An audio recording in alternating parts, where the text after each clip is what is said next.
Good morning. Hope everyone is doing well today. We are going to do the dissection of the squid. We were going to be doing this in lab when we returned from spring break, and we were not able to do the dissection. So we're going to first talk a little bit about squid. First of all, we need to remember that this is an invertebrate. And when we look at invertebrates, a lot of times we think of them as being less than. Now, with this particular invertebrate, it's based on its structural adaptations. We'll find that of the invertebrates, this one is highly intelligent. And so you may also remember in class we talked about the squid belonged to the phylum, the mollusk. And it also, or the mollusca, and then also it is in the class the cephalopoda. Remember, the cephalopods means head-footed. All right, so we're going to talk about the external structures first. All right, so when we're looking at the animal, a few things that we need to think about is some directional terms. First of all, the posterior refers to the siphon side of the squid. All right, so I'm having to kind of go back and forth with my directions. All right, so this is the siphon here. All right, so you may see it actually has an opening there. We'll talk more about the siphon. So this is the posterior side, while the anterior side is going to be the side where the fins are attached. So you'll see here, the fins are attached here. So this is the anterior side. The dorsal side refers to the squid, the part of the squid where the fins are located. And so this down here would be the dorsal. And then the ventral is up here in the head region where you find the tentacles, which are the longer structures here, and then also the arms. Remember, squid are invertebrates, which means that they do not have a backbone. They're found in the phylum, the mollusca, and then they're also in the class, the cephalopods. And you may remember in class, the cephalopods means head-footed. These animals, remember, they are related to your clams and your mussels and snails. And remember, all of those animals actually have a shell. And while your squid do not. Now we're going to find that it does have some features that will protect it from potential predators. First of all, what we're going to find is on the outside of the body here, the external part, you're going to see these little dots here. These are actually known as chromatophores. These are pigment-filled structures. I'm going to go a little bit closer so you can see those. Pigment-filled structures that enable the squid to change colors. And so they're able to camouflage themselves from and basically hide from predators.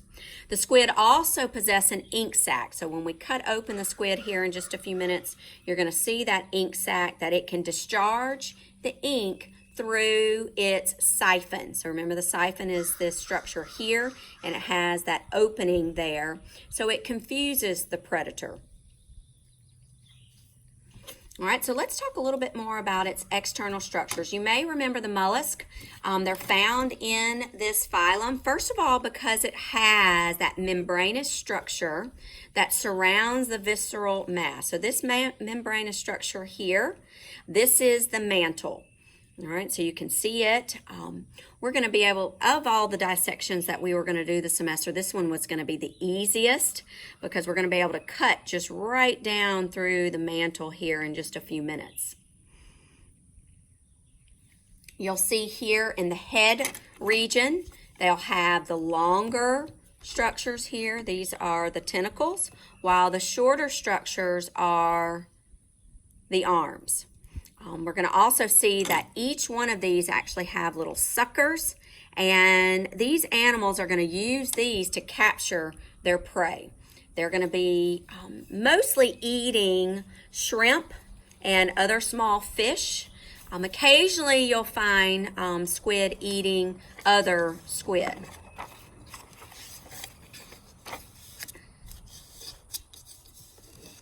right, so we mentioned that they're highly intelligent animals, and so we're going to see that on either side of the head, they actually have an eye. So you'll see here, and the eye is pretty complex.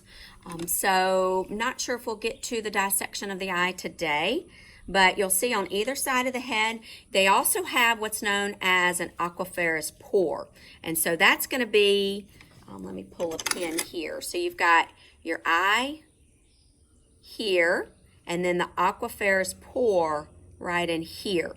And so if you squeeze the head, occasionally you'll see some of the liquid come out of that. On the other side, again, you have, I can feel around, and you have the eye right there.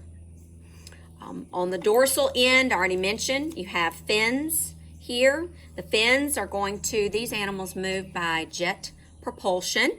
So they're much faster than the other animals that belong to this phylum.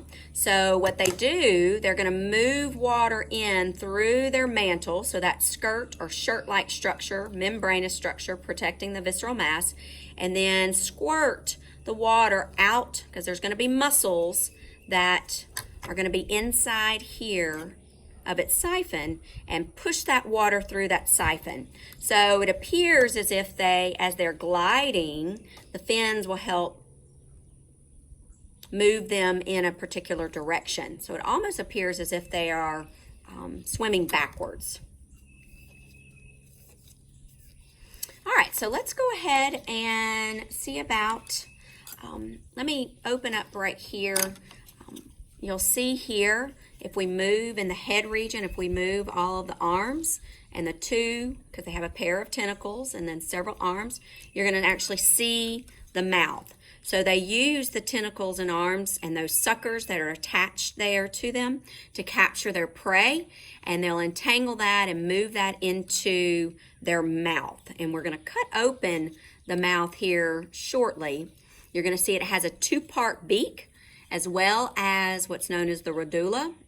You may remember in class, the radula is that tongue-like structure that will help with the digestion of, and breaking down, I should say, mechanical digestion of its food. All right, so I'm going to, first of all, we are going to use the scissors to,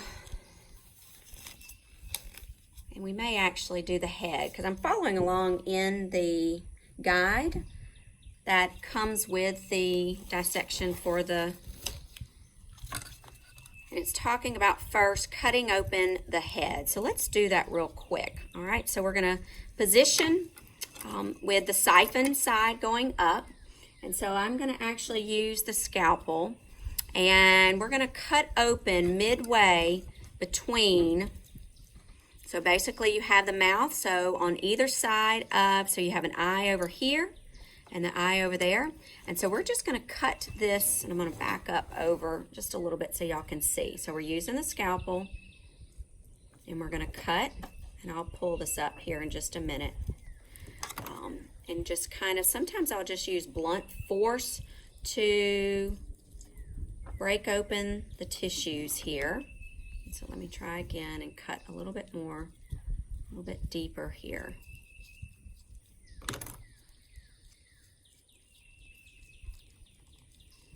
All right, so I'm trying to get to what's called the buccal mass. So I'm going to cut through the arms.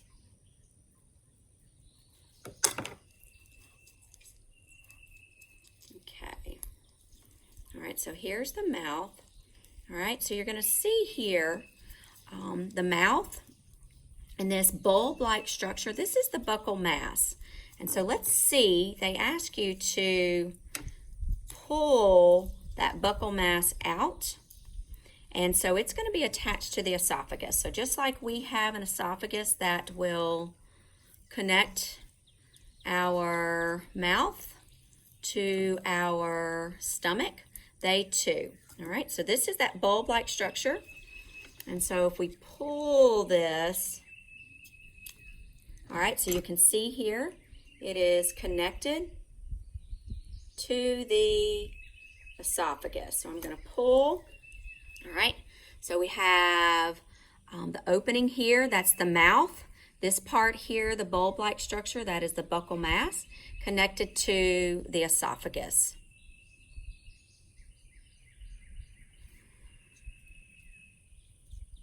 All right, so since we're working on the buccal mass, I'm going to go ahead and cut this open so you can see that two-part beak. So I'm going to place this back down in my dissection tray and very carefully see if I can't cut this open. And I may actually use the scissors, so let's try that.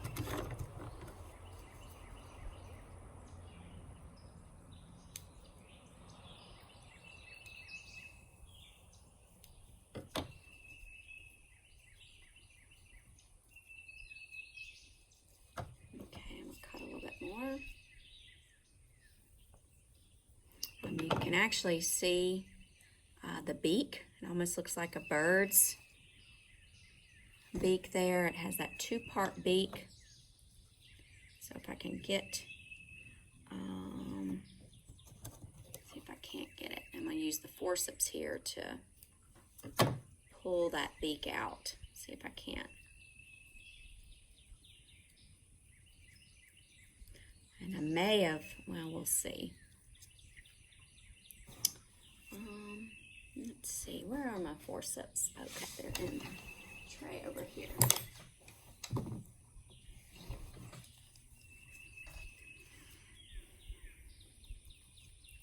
Oh, there we go. Here's the top part of the beak here. And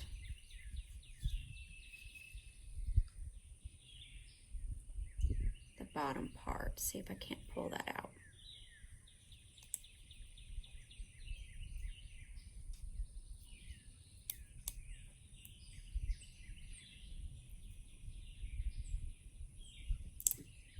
Okay, all right, so you'll see here you have, and so let me hold it with my forceps.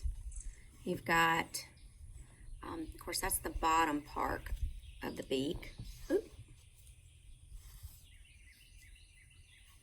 And then you also have the top part of the beak. And so they're going to use that when they capture their prey to be able to start breaking down those larger food particles. So then it can move it into the, down through the esophagus and to their stomach. And again, they're going to be eating shrimp, smaller fish. Some are going to actually eat other squid. All right, so I'm going to work a little bit more on that buccal mass here because I've got a little piece of the beak that I left in there.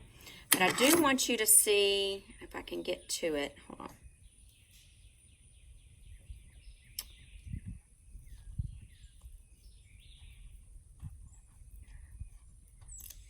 Okay, all right, so of course I had a little bit more pieces of the beak in there, so we'll pull that out.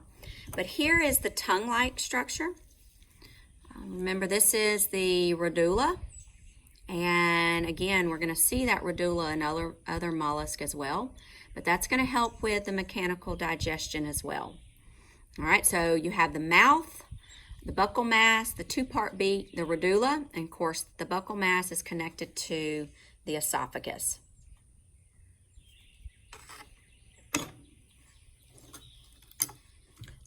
So now let's go ahead and move in with the dissection and looking at the internal structures. And we already mentioned the siphon. And let's see, I was trying to think if there was anything else. We'll talk about that here in just a minute. All right, so again, I'm going to use the scissors and we're going to just cut. We've already got a little bit of an opening here. And so I'm going to cut along the mantle all the way down to the dorsal end, and I'm trying to figure out which way is the best so y'all can see me. So I've got my scissors. These specimens have actually been, we use a latex dye to dye some of the internal structures so that you can see them better. So when you see the blue and pink, they're not actually blue and pink. So okay, all right, so we've got some of that lining. Remember, these are animals that are coelomates.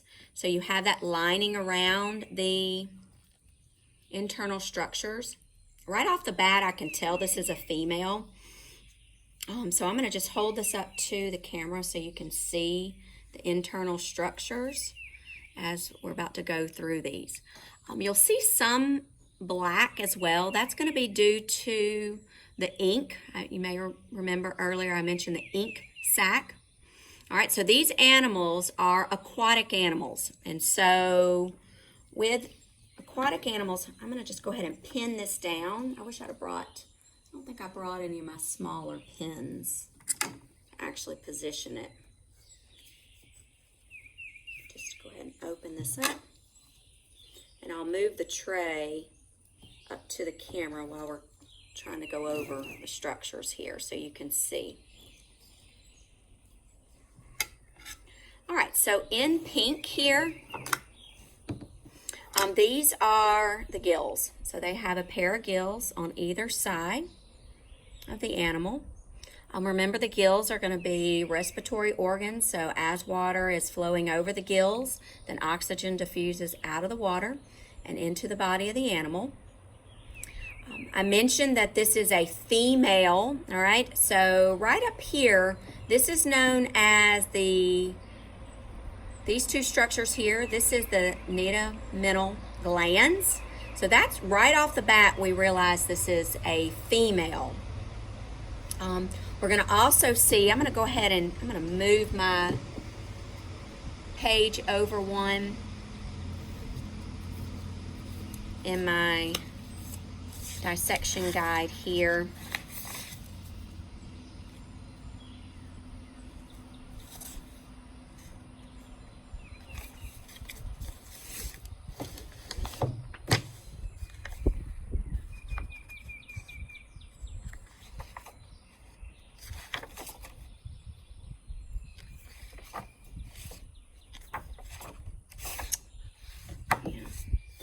I think if I wanted to use it or the other. I've got two sitting here. All right, so you have the neomental gland, like I mentioned. You also have the ovaries. And in the males, you would not see these two glands here. So let me pull it back up. So here's the neomental glands. You're going to also see right in here, and if I could, let me go ahead and pin this back here, and I'll get me another pin so I can point out the structures. All right, so here are those glands, and then this is the ovaries here, and you can see you have that lining. So remember the coelomates, they have a complete covering over. All right, so I'm going to kind of try to move that. I'm going to use the scissors real quick.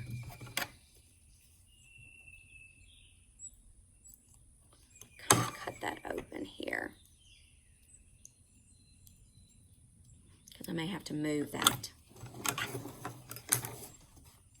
All right, so you've got the ovaries here, all right, and then this little structure over here is the oviductal gland. All right, so you're going to be able to see that as well. All right, so you've got the oviductal gland over here, neomental glands here. That's right off the bat, you know that's female. And then, of course, the ovaries here. We're not going to really be able to get an idea. See how you have the ovaries? I've got another one. Maybe it's a male, so you can actually see the cecum, because it's hard to see that with the female here.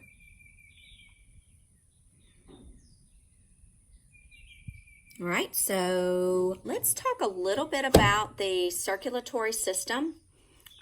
I think in class, so I'm going to try to move some of this and kind of cut that lining around these structures so you have that membranous kind of membrane. I'm going to use the scissors again.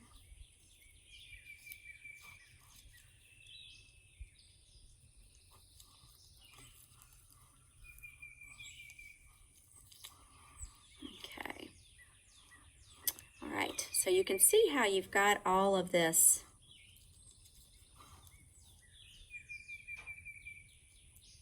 dye in here. It's good because it allows you to see the structures, but then sometimes it kind of makes a mess. All right, so these animals actually have 3 hearts. So I'm going to move the neomental glands real quick so I can get to some of these other structures.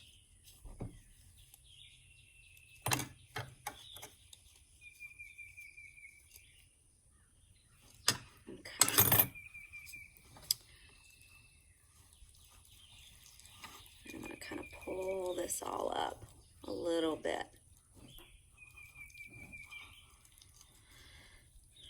All right, so you may remember that the cephalopods, out of all of the mollusks, remember they have a closed circulatory system.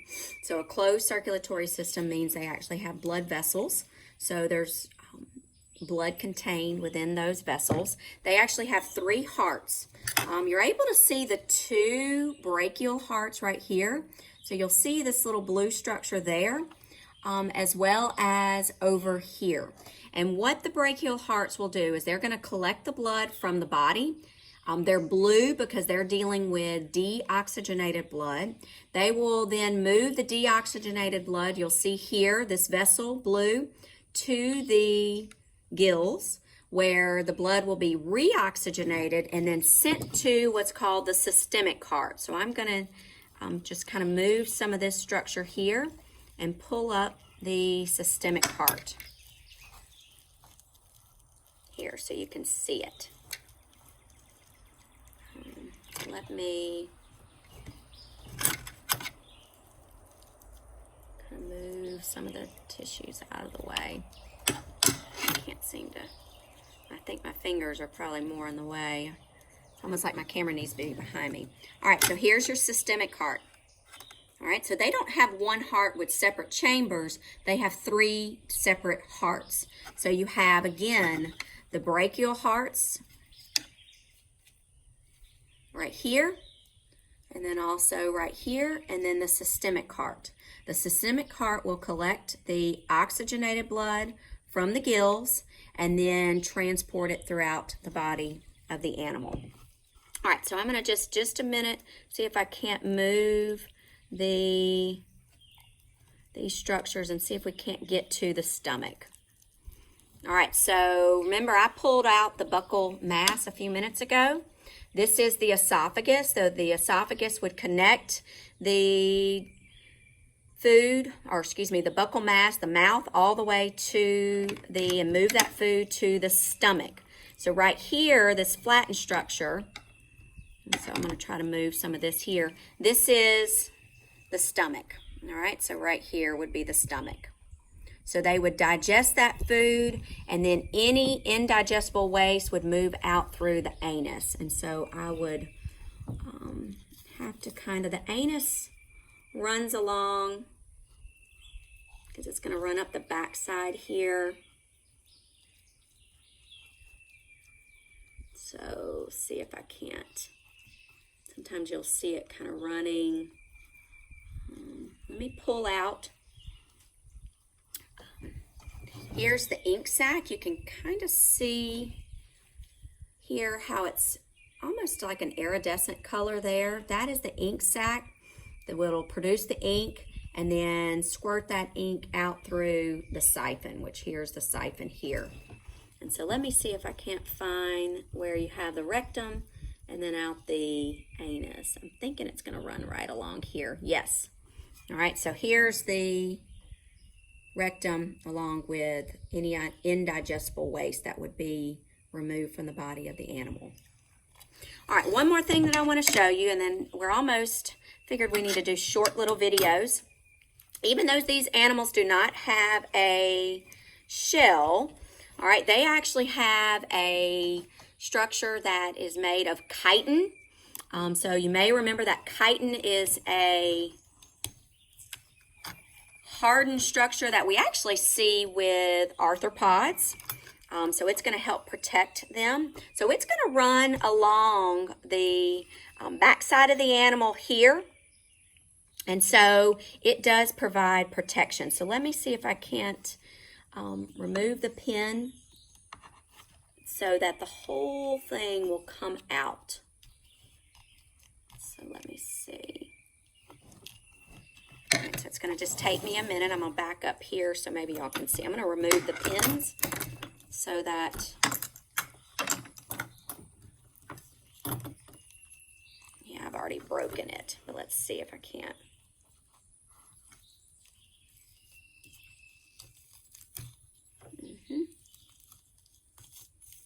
So my pin is in several parts here.